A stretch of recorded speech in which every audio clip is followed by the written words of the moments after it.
أعوذ بالله من الشيطان الرجيم بسم الله الرحمن الرحيم اللهم صل على سيدنا ومولانا محمد صاحب التاج والمعراج والبراق والعلم دافع البلاء والوباء والقحط والمرض والألم اسمه مكتوب مرفوع مشفوع منقوش في اللوح والقلم سيد العرب والعجم جسمه مقدس معطر مطهر منور في البيت والحرم شمس الضحى بدر الدجى صدر العلا نور الهدى كافي الورى مصباح الظلم جميل الشجم شفيع الأمم صاحب الجود والكرم والله عاصمه وجبريل خادمه والبراق مركبه والمعراج سفره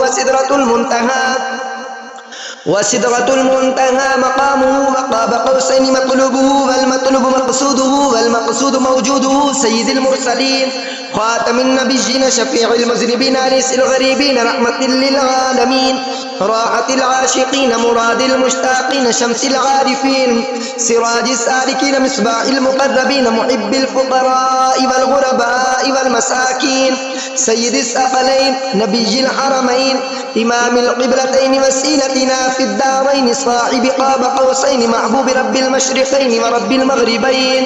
جد الحسن والحسين جد الحسن والحسين جد الحسن والحسين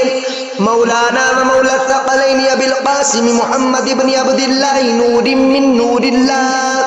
يا أيها المشتاقون بنور جماله بلغ العلا بكماله كشف الدجى بجماله حسن الجميع خصاله صلوا عليه وآله وأصحابه وسلموا تسليما كثيرا كثيرا كثيرا آمنت بالله صدق الله العظيم.